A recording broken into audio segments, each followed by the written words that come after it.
chama, denomina aqui, e que hoje praticamente todas as casas espíritas que têm evangelização têm um mês dedicado a essa reflexão sobre a importância da evangelização. E nós vamos tentar, no tempo que a gente dispõe, falar aqui sobre essa questão, porque todo mundo está falando nisso, né? Transição planetária, que vai mudar, né? Uns ficam, meu Deus, será que eu vou permanecer aqui? Será que eu não vou? Será que eu vou para outro planeta que está se aproximando? E vários indícios. Ontem a gente estudando um pouco sobre isso, dois cientistas norte-americanos falaram que no âmbito da Via Láctea deve ter 17 mil planetas semelhantes à Terra, só na Via Láctea, com todas as características, com todas as condições que poderiam inclusive abrigar vida. Só aqui no nosso terreirinho, no nosso cantinho, lembrando que a Via Láctea é uma das menores do universo. Andrômeda, que fica vizinha, ela tem o dobro. A Via Láctea tem em torno de 100 bilhões de estrelas e a Andrômeda tem o dobro. Só para a gente ter uma ideia assim da grandeza da coisa. E, no final do ano passado, inclusive, o canal da profecia Maia, vai acabar o mundo, gente se preparou, gente que achou que estava bom, gente que quis levar vantagem. A gente teve um festival aí de situações, experiências, depoimentos e circunstâncias, mas no final, como dizia a música, né, que foi gravada pela Carmen Miranda, que não é do tempo de nenhum de vocês, não é do meu também, vou logo fazer ressalva, mas a mamãe cantava, e tem uma música, mamãe canta, e isso eu tive que aprender, que a Carmen Miranda, lá no início do século XX, né, cantava que anunciaram e garantiram que o mundo ia se acabar. E por conta disso, todo o povo da casa, estou fazendo uma tradução da música, né, começou a rezar. E em função de que o mundo ia acabar, por que o mundo ia acabar? Porque disseram que o galo ia cantar antes da madrugada, e por conta disso ela foi procurar todo mundo a quem ela tinha feito mal. Então ela dançou com quem não devia, ela fez pose em traje de maiô, e no final da confusão toda que ela arranja em função da história que o mundo ia acabar, a música termina dizendo: vai ter barulho, vai ter confusão, porque o mundo não acabou. Então eu acho que é mais ou menos isso. Mas o que é que nós podemos, né, transição planetária, em que é que isso se encaixa num mês que tem como foco a evangelização infantil? Eu vou começar tentando fazer uma leitura aqui, mais ou menos eficiente, baseada num texto do maior, talvez um dos maiores astrofísicos do século XX, chamado Carl Sagan. Essa criatura admirável foi quem trouxe os conhecimentos do cosmos. Inclusive ele tem uma belíssima gravação dele, chamada Cosmos. Carl Sagan foi aquela criatura que tirou o conhecimento relativo ao cosmos, ao universo, do campo da complexidade ao só direcionado para aqueles eleitos. Ele trouxe para uma linguagem que nós, que não temos grande formação na área, entendemos o que ele quer dizer, entendemos a informação que ele nos traz, entendemos o conhecimento que ele nos transmite. E ele tem vários livros. O último livro dele, antes do desencarne, chama-se Um Pálido Ponto Azul, em que ele vai fotografando, pelos recursos de telescópios, o planeta Terra, e no final nós ficamos reduzidos à cabeça de um alfinete azulzinho, lá no cantinho da Via Láctea. Por isso o livro se chama Um Pálido Ponto Azul. E iniciando esse livro, ele faz um texto e eu fiz uma adaptação.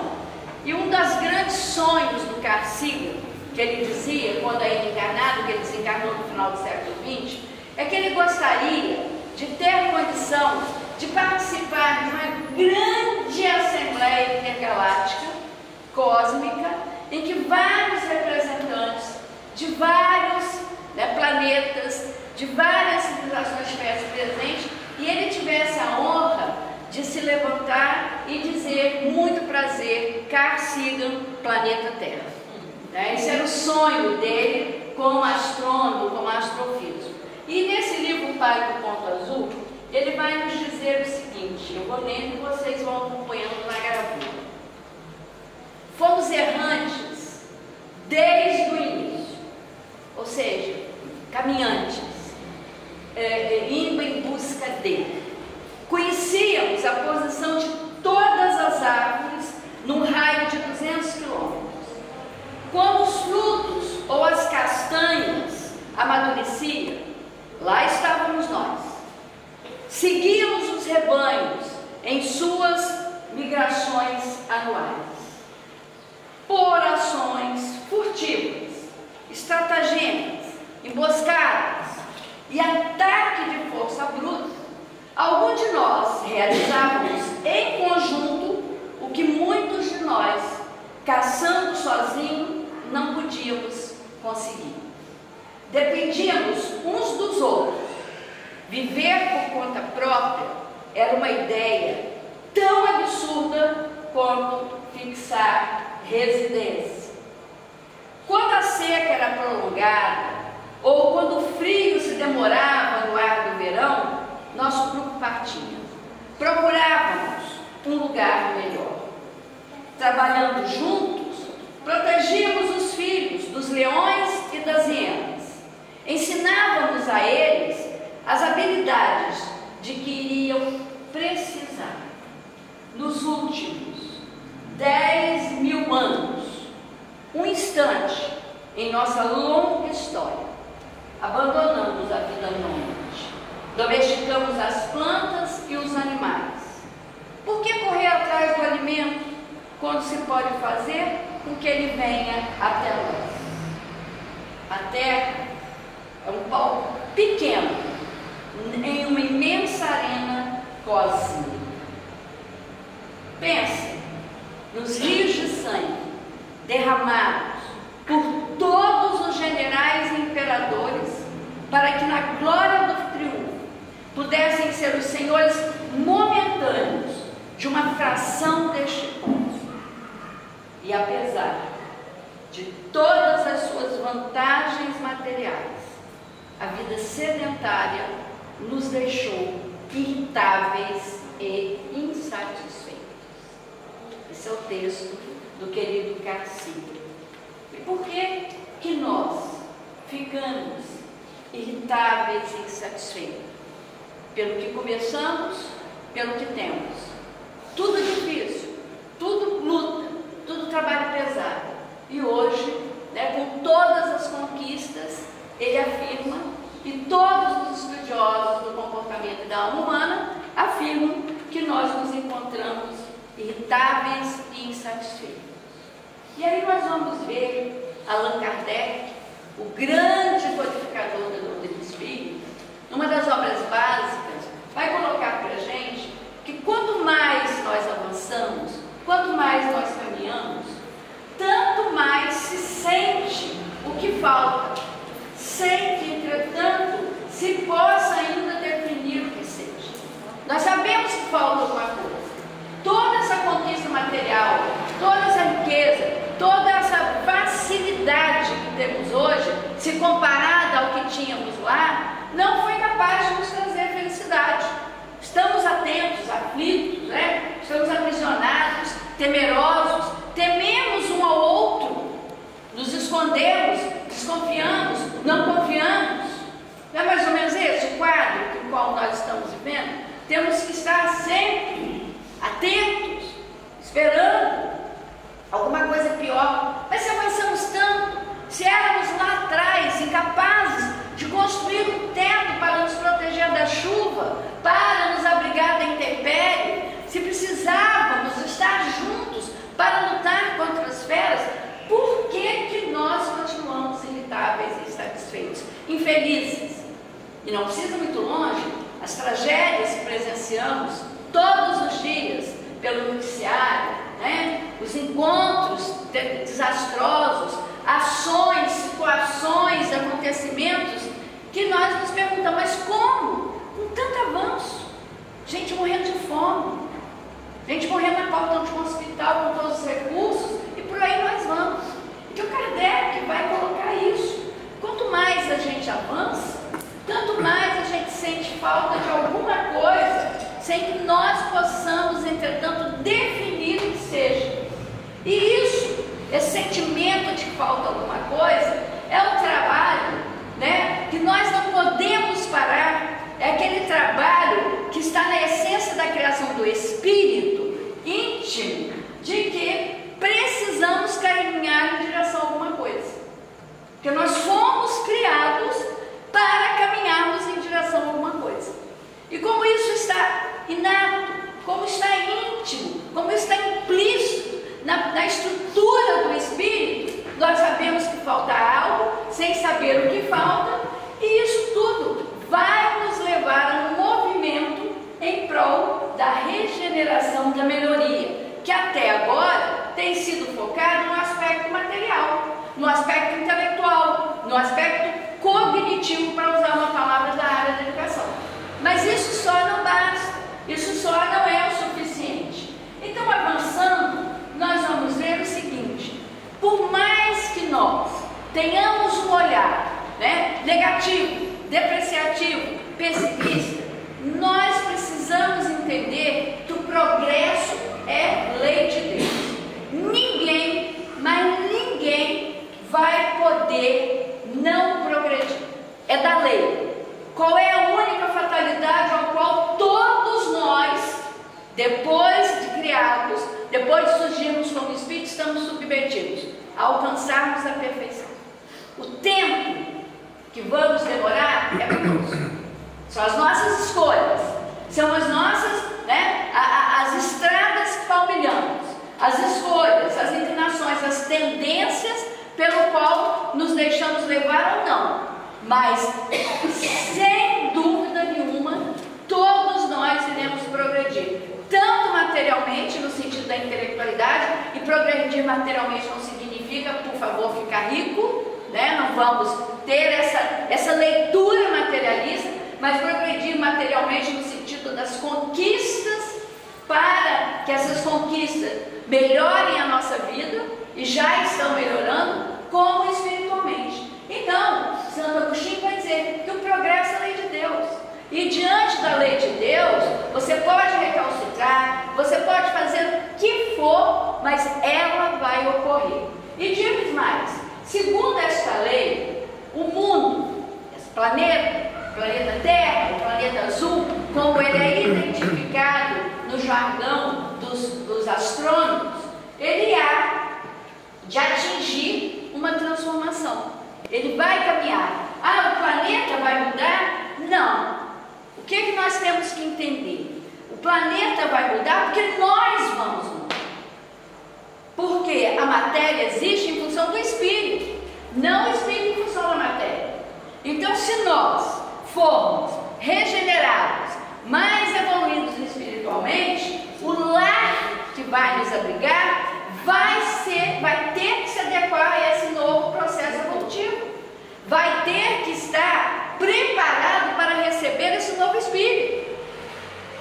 Então, muitas coisas irão se transformar. Então, Santo Agostinho vai dizer: se o progresso é uma lei, e segundo esta lei, este mundo, o planeta Terra, está chegando em um dos períodos de transformação e vai deixar de ser um planeta expiatório, onde predomina a dor, onde predomina a maldade, onde predomina o sofrimento, para se transformar num planeta de regeneração, porque os espíritos que aqui vão ficar já terão uma outra inclinação, mas eu não posso detalhar o que caracteriza o planeta de prova, expiação e de regeneração, porque o tempo não dá. Vai surgir a vocês capítulo 3º do Evangelho segundo o Espiritismo. Santo Agostinho vai dizer tudo lá para nós.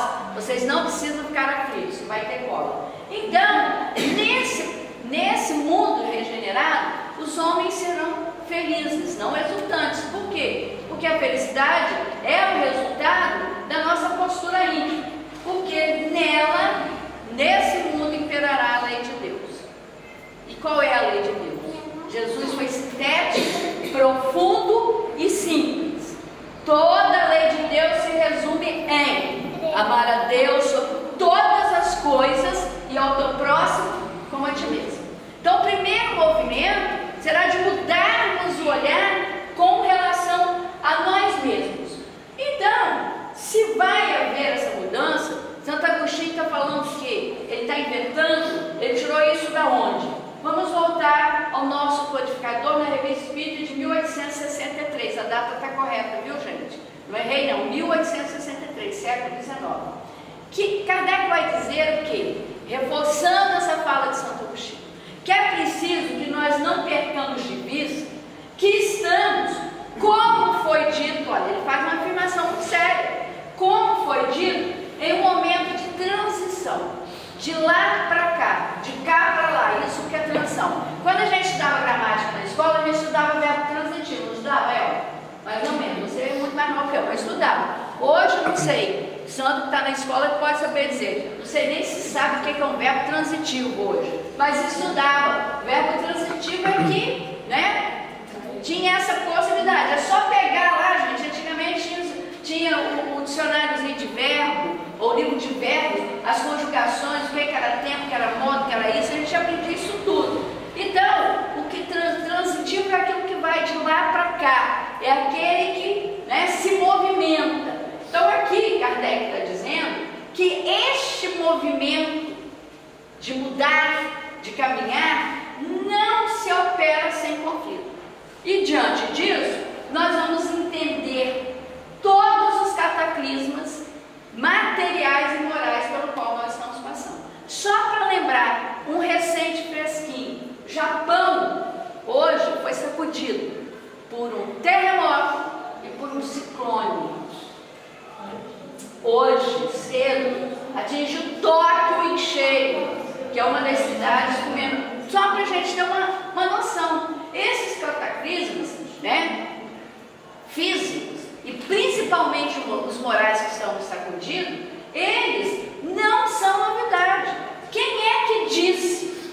Kardec faz uma afirmação, tá? É preciso não perder de vista, ou seja, não podemos nos esquecer que, como já foi dito, esse momento de transição ia acontecer. Quem que diz? Quem tem autoridade para dizer isso e a gente compreender? Jesus. Mateus. Jesus fez 4 sermões.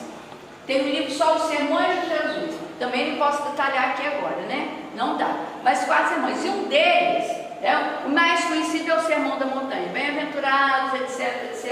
Esse é famosíssimo. Mas esse aqui, ele tem uma importância, ele tem várias importâncias, mais 2 que são peculiares.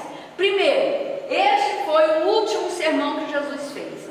Quando ele começa a passar aquelas orientações finais para os seus discípulos. É aquela conversa que você tem com aqueles que podem te compreender. São aquelas recomendações finais do professor Cursinho antes de você fazer a prova. Ó, presta atenção, cuidado, fica atento, olha a pegadinha ali, olha aquelas, né? Então Jesus estava reunido com os seus discípulos e ele vai passar algumas recomendações.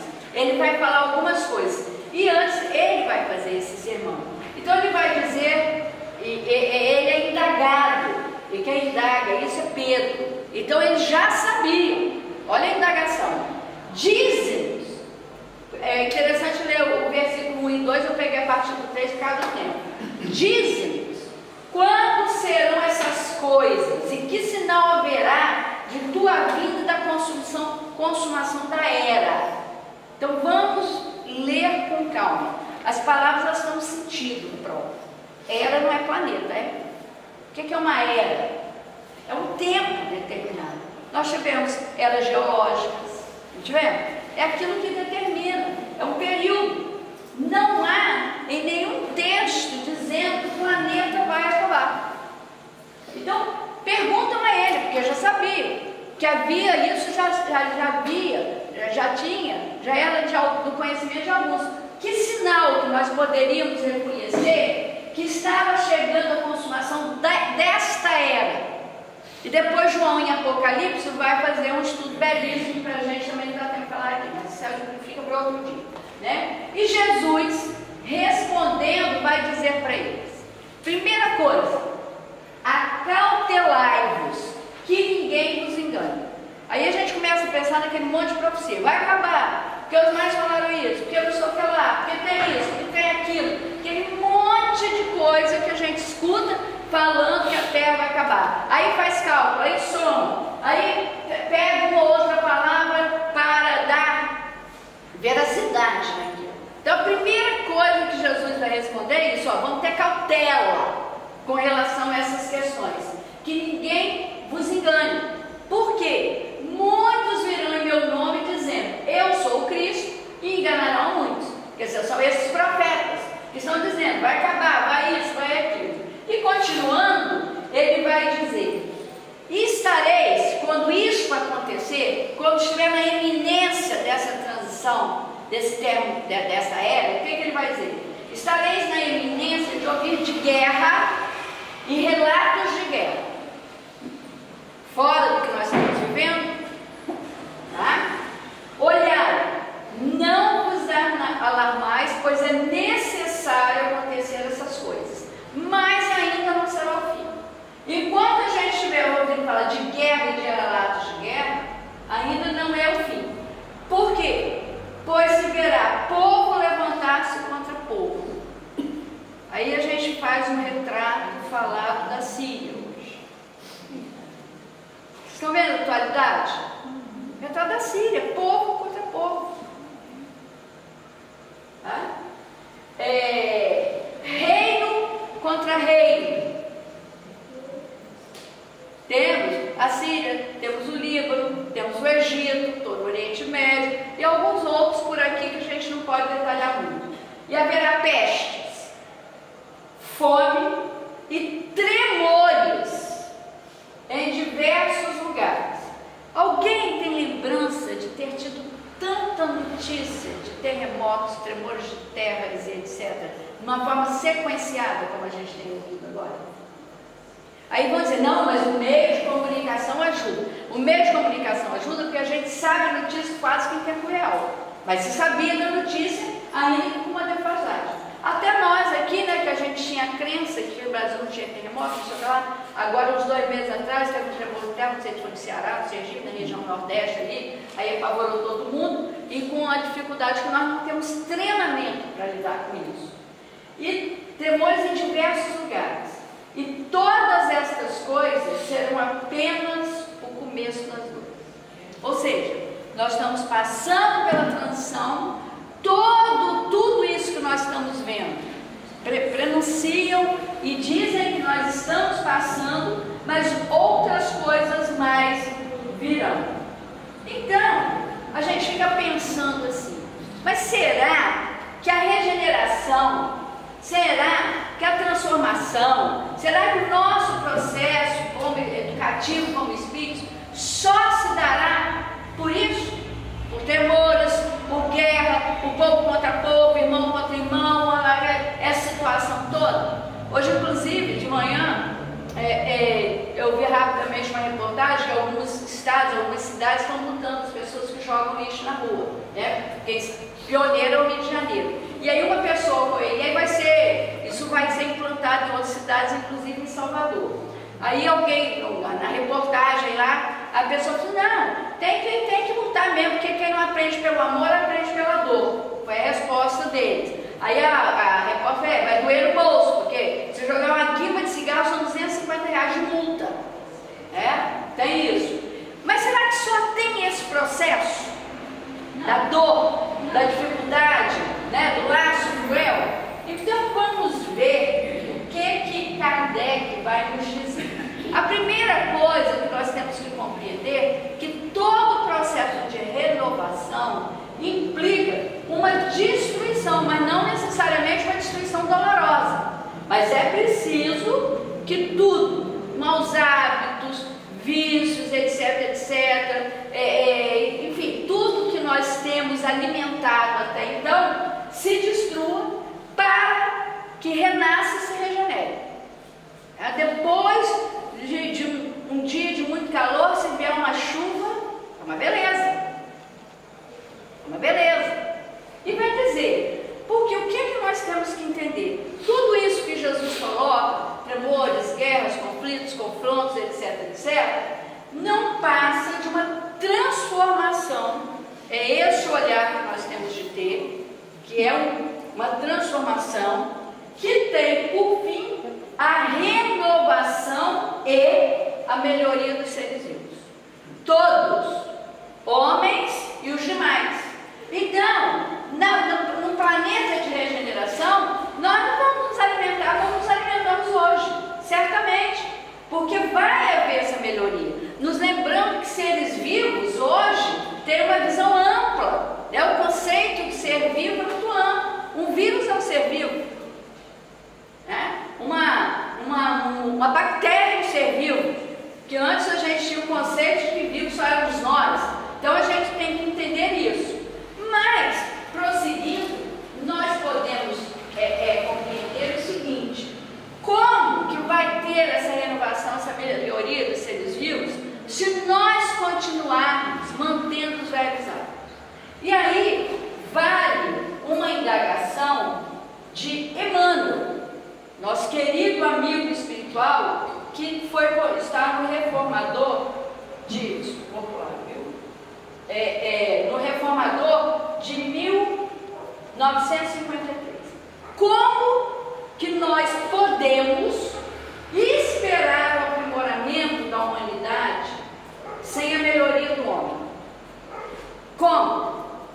Se nós continuarmos mantendo os velhos vícios, os velhos hábitos, as mesmas atitudes, se nós não estivermos achando que a lei de Deus, que amar a Deus sobre todas as coisas ao próximo como a si mesmo, só vale para o outro, não vale para mim, que para mim bateu, levou, fez, vai receber.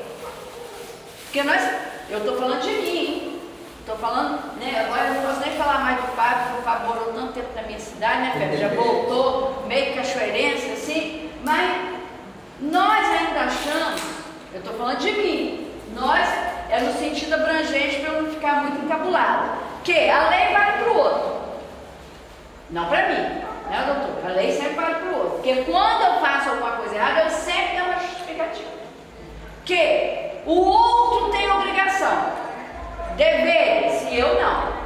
A grande questão do relacionamento, dos relacionamentos, em todos os níveis, marido, mulher, irmão, pai, filho, parente, vizinho, condomínio, condômino, etc., é que eu critico no outro aquilo que eu ainda faço. Eu acho que o outro tem a obrigação dele. Uma das grandes questões, por exemplo, que a gente se defronta aqui, quando a gente conversa com as entidades, com os espíritos na reunião mediúnica, é essa. Você está falando que aconteceu isso, mais isso, mas você conversou com a outra parte para dizer qual era a sua expectativa? Não, a gente acha que o outro tem que adivinhar. Mas ele devia saber, mas não sabe. Ele devia entender, mas não entende. Ele devia já estar percebendo, mas não percebe. Porque nós temos o péssimo hábito de achar que o outro precisa saber aquilo que eu acho que ele tem que fazer. E a gente não fala. Você falou que era para fazer? Não, mas ele devia saber. Mas não sabe. Nós não podemos nos esquecer, gente, que cada um de nós está no degrau da escada. Então, o que é claro para mim, o que é lógico para mim,